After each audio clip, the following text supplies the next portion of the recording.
Naku mga suki, nandiyan na pala kayo. Magandang araw ng Sabado sa inyong lahat. Sisiguraduhin namin na busog na naman ang umaga nyo with our negosyo tips and stories na talaga namang kapaki-pakinabang para sa inyong mga negosyo. At pati na rin po sa mga nagbabalak na pumasok sa mundo ng pagnenegosyo. Ngayong Sabado, dito sa Go Negosyo, Kaya Mo!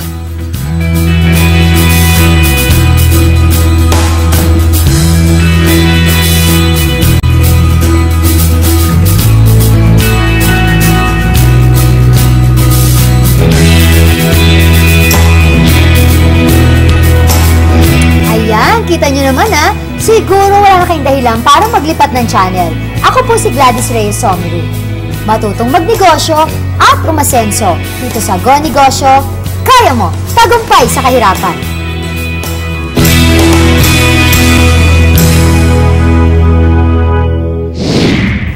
Mahilig ka bang gumimik? May creativity at may network na mga kaibigan at kakilala? Kung ang sagot mo sa lahat ng tanong ko ay oo, abay, bakit hindi mo subukan na magtayo ng sarili mong entertainment bar business?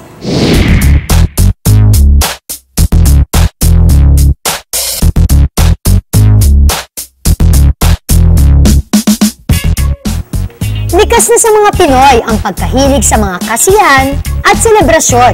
Kaya naman, pagkatapos ng opisina, ang ilan sa mga entertainment bar and restaurant ang punta nila para gumimik at magsaya. I feel that the bar industry in Manila has really taken off. There are so many resto bars and clubs that have opened in the past few years. I thought of having or doing something that I really enjoyed, which was going out, you know, making friends, meeting people, and so that's how I came to thinking about opening up a bar and starting the bar business. Fiamma is right now going about 5 years. 1 year ago, we started as a coffee shop. We have been operating like a year and a half.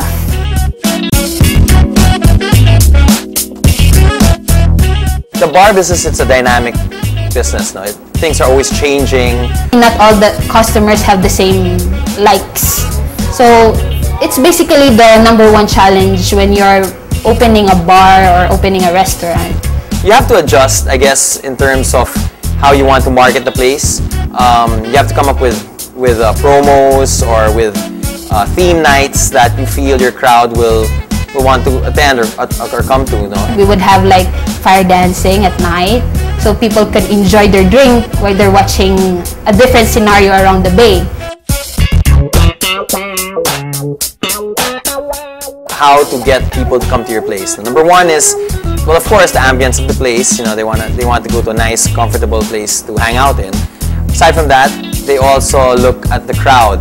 They want to go to a place where they feel at home and they feel that they can socialize and meet new people. No? Third would be, I guess, the music. The music actually dictates the crowd. The type of music and the quality of DJs you get to play in your club really helps out in promoting the place. So yung mga drinks din na siniserve, it must be satisfying. With regards to capital, it really depends on what type of bar or what type of club you're putting up. You can have a small resto bar that would accommodate about 30 to 50 people, which would require a smaller capital. Or you could really, you could have a bigger business which would accommodate 100 to 200 people. You'd need a substantial amount to come up with a bar business because there are a lot of expenses that it also entails.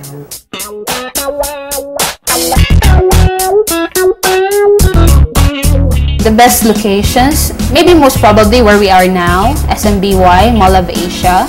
Then one I observe is in Greenbelt. So you have to look over kung saan pumupunta yung masa, yung mga kabataan. My advice for people who want to get into the bar business is maybe to start small. That way, you don't really shell out a lot of money. Learn the business before you really dive into it. Make connections, meet people, meet the people in the industry, and then from there you can start branching out and growing the business. Susunod, dito sa Go Negosyo, Kaya Mo! Mga 1,000 starting capital namin. Inutang pa po namin yun.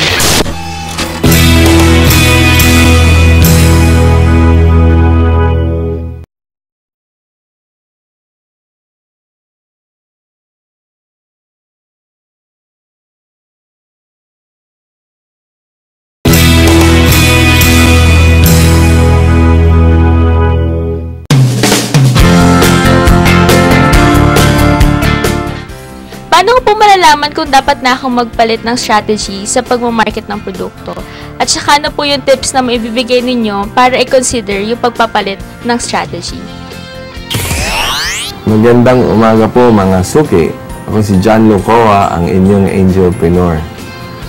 Well, ang question na yan medyo mahirap sagutin, pero kaya ko naman yung sagutin. Normally, ang tawag sa business is, when do you change yung strategy? So, kailan mo papalitan ng strategy, yung paraan na gagamitin mo para makamit mo yung sales, no, sa market. So, first of all, kung yung market mo ay lumiliit ng lumiliit, palit ng paliit. Example, kung nagbebenta ka ng makinilya ba yun? Yung manual typewriter. Ngayon, sa dami ng computer, sino pa naman ang bibili ng manual typewriter? So, if you're in the business na nagbebenta ka ng manual typewriter, mukhang gobyerno lang ang market mo. Dahil ang gobyerno, kailangan nila kasi carbon paper. Sa mga private offices, wala namang carbon na kailangan dahil lahat dot matrix o kaya laser printer, no? So, if you're in that business na obsolete na yung product, umalis na kayo dyan, no?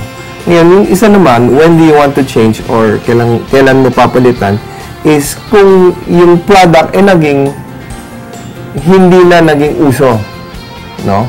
So, papalitan yung strategy na paggawa ng product, yung strategy ng pag-design ng product, no? One thing na kailangan niyong isipin is that yung product ninyo, kung magpapalit kayo ng strategy, papalitan niyo yung market, no? So, you have to choose a different market. So, when you choose a different market, you may have to, kailangan nyo palitan din ang product ninyo. Kung yung product ninyo yung pinalitan nyo, at yung market ay pinalitan nyo, may danger dyan. Baka mami yung present customers nyo mawala sa inyo. At yung kukunting sales na tumutulong, baka yan pa mawala. So, before you change, think. Kung nag-change ka ng strategy at bumagsak ang sales ninyo at wala na kayong magawa, baka mas maging harmful sa inyo. Pero overall, change is good. No? Do not forget, change is good. Lalo sa mga retail marketing. New color, new design. Strategy is, kung ibebenta sa mga young, may young na bata, may young na not so young, young pa rin. No? So maraming market segments yan. Sometimes, yung packaging mo, konting change lang sa packaging, mag-appeal sa isang market segment. So, keep your questions coming. Thank you again, and we'll see you again next week. Welcome back mga suki! Ngayon naman po, babasahin natin ang sulat na ipinadala ng isa sa mga suki natin dito sa Go Negosyo. Dear Miss Gladys, masasabi ko pong suki na ako ng inyong programa kasi talaga namang inaabangan ko kayo tuwing Sabado at Linggo ng umaga. Ako po ay namamasukan lamang, pero pangarap ko rin na balang araw ay magkaroon ng sariling negosyo. At sa tuwing nanonood po ako ng programa nyo, ay talaga namang lalo akong nai-inspire na magsumikap para matupad ko ang pangarap na yon. Sana po ay lalo pang dumami ang ma-inspire at matulungan ng inyong programa. Ayan, maraming salamat po, Aling Connie. Alam niyo ba, kami rin po ay nai-inspire sa tuwing makakabasa kami ng ganitong mga sulat.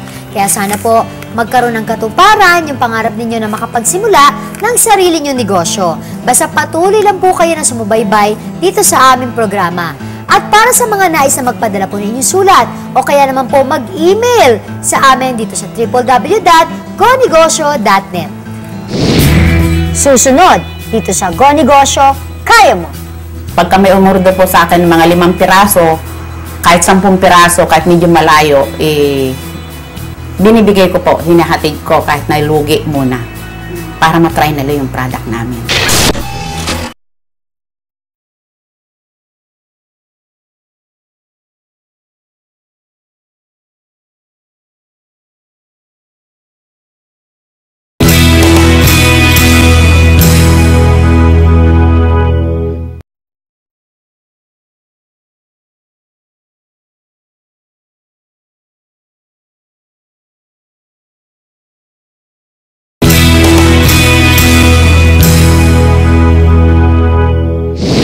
Magsimula ng isang negosyo ay hindi biro ang palakihin nito at paunlarin ay mas higit na seryosong usapan. Kaya nga po kasama ko ngayon dito sa aking tindahan ang mga angelpreneurs na sina Mr. Benel Lagua and Mr. George Winnicky. Hello po, welcome po sa Go Negosyo. Siyempre para bigyan tayo ng gabay at mahahalagang kaalaman kung paano ba natin palalakihin ang ating mga negosyo.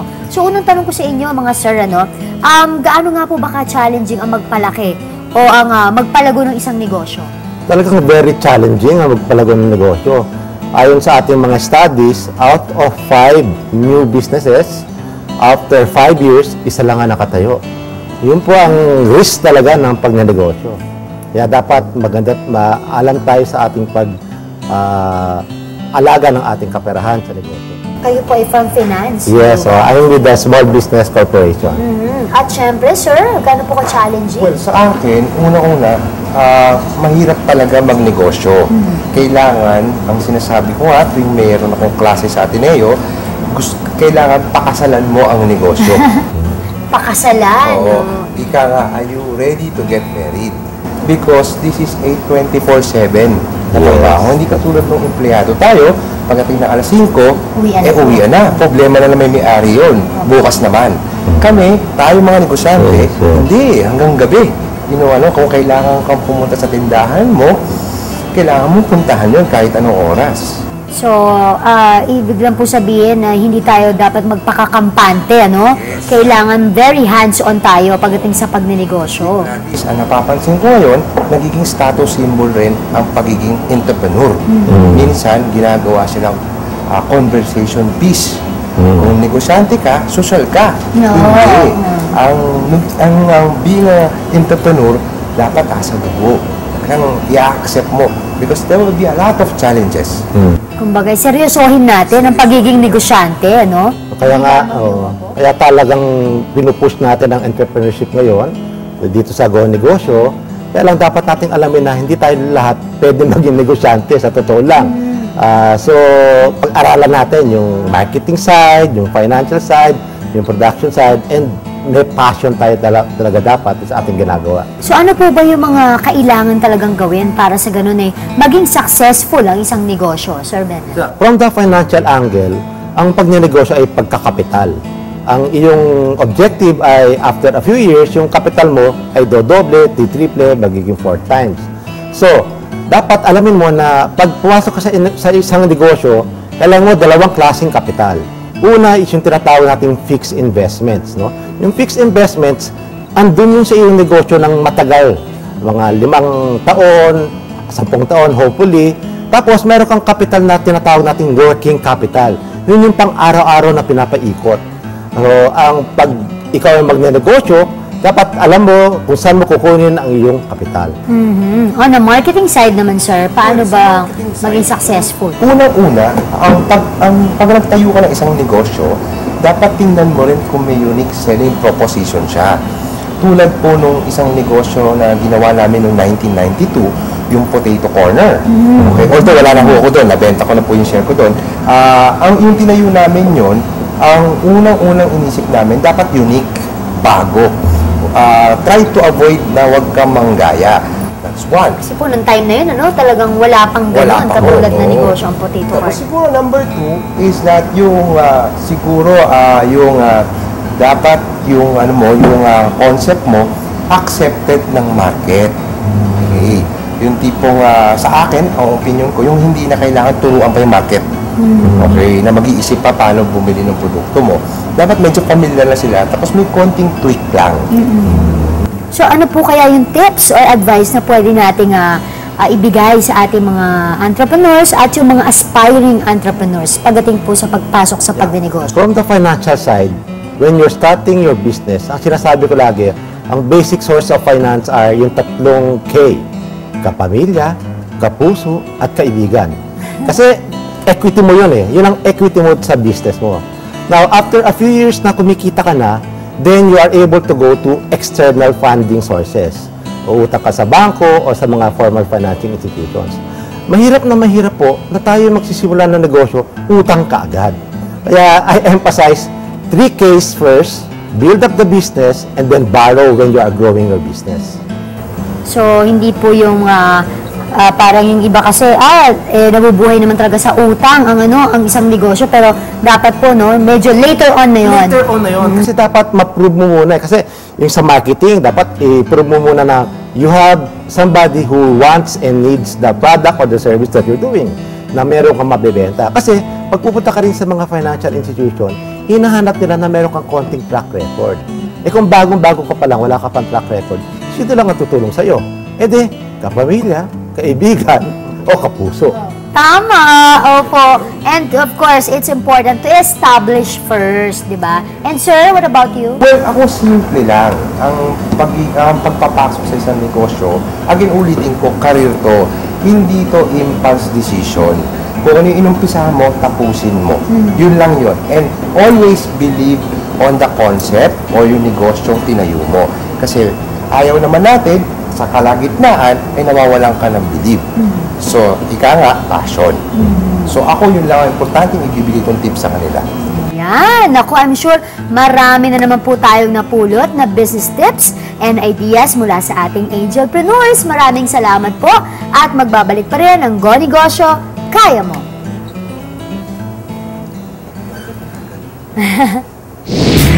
Susunod, dito sa Go Negosyo, Kaya Mo. Hanggang ngayon, minumulat ko sa mga anak ko ang pinagpagura, napakahalaga. KSA Magic Skin Whitening is open for dealership. For dealers, you may call 0922-867-2377 or 566-8029.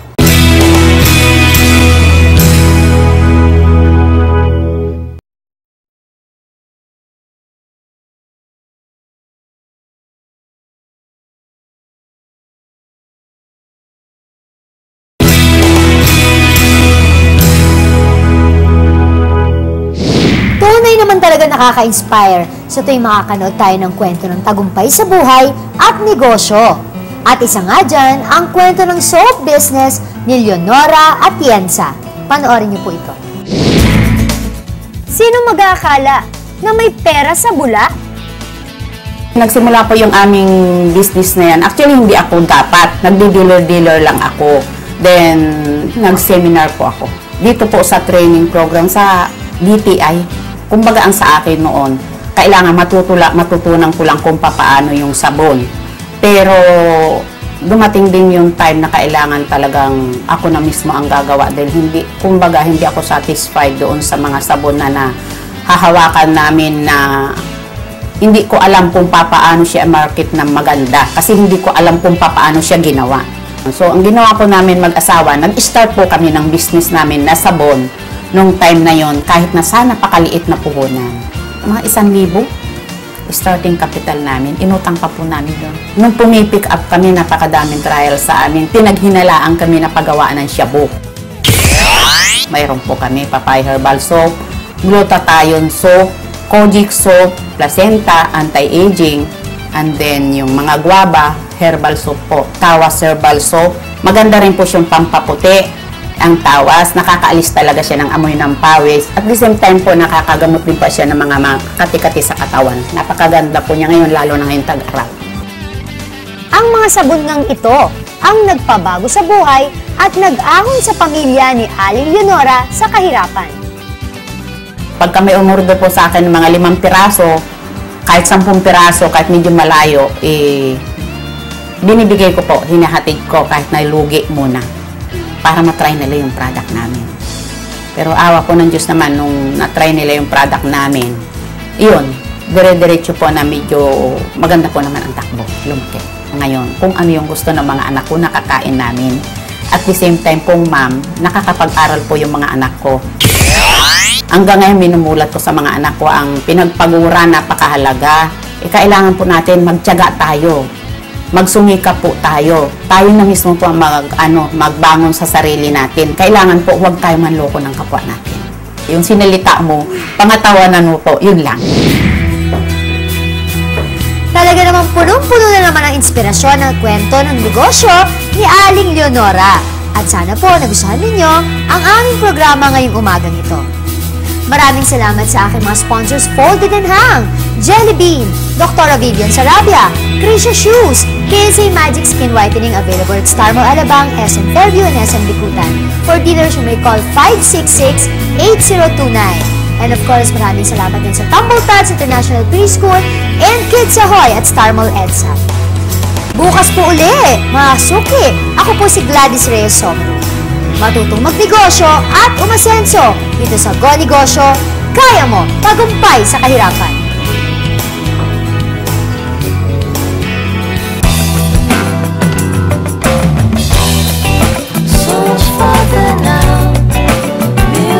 Somehow, pray for changes. Go along. So much closer now. We will overcome. Miracles can